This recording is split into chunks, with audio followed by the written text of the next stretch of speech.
अमेरिकी president Donald Trump ने शनिवार को कहा कि वो जॉर्डन, मिस्र और दूसरे अरब देशों से गुजारिश करते हैं कि वो गाजा पट्टी से ज्यादा तादाद में फिलिस्तीनी शरणार्थियों को कबूल करें ताकि जंग वाले इलाके से ज्यादा लोगों को बाहर निकाला जा सके। ट्रंप ने एयरफोर्स वन विमान में शनिवार को पत्रकारों की बातचीत के दौरान कहा कि उन्होंने दिन में जॉर्डन के राजा अब्दुल्ला द्वितीय के साथ फोन पर अपने रुखों को लेकर बात की है। उन्होंने बताया कि वो जल्द ही मिस्र के राष्ट्रपति अब्देल फतेह अल सीसी के साथ बात करेंगे। ट्रंप ने कहा कि मैं चाहता हूं कि वो ज्यादा से ज्यादा लोगों को कबूल करें। आप शायद 15 लाख लोगों की बात कर रहे हैं, लेकिन हम चाहते हैं कि पूरे इलाके को साफ किया जाए और हम कह सकें कि जंग खत्म हो गई है। ट्रंप ने गाजा में हमास और इजराइल के बीच जंग के प्रभावों पर कहा है कि उन्होंने जॉर्डन को फिलिस्तीन शरणार्थियों को कामयाबी के साथ कबूल करने के लिए बधाई दी है।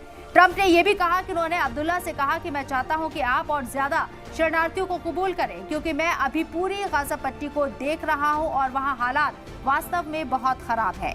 आपको बता दें कि हमास के लड़ाकों ने इजराइल पर 7 अक्टूबर को हमला कर दिया और इस हमले में 1200 इजरायलियों की मौत हो गई और 250 लोगों को बंधक बनाया गया। इसके जवाब में इजराइल ने हमास वाले इलाके पर हमला करना शुरू किया। इन हमलों में 47,000 फिलिस्तीनियों की मौत हुई है। ये जंग 15 महीनों तक चली। इन हमलों में गाजा पूरी तरह से बर्बाद हो गया। अब दोनों के दरमियान फिलहाल जंगबंदी हो गई है।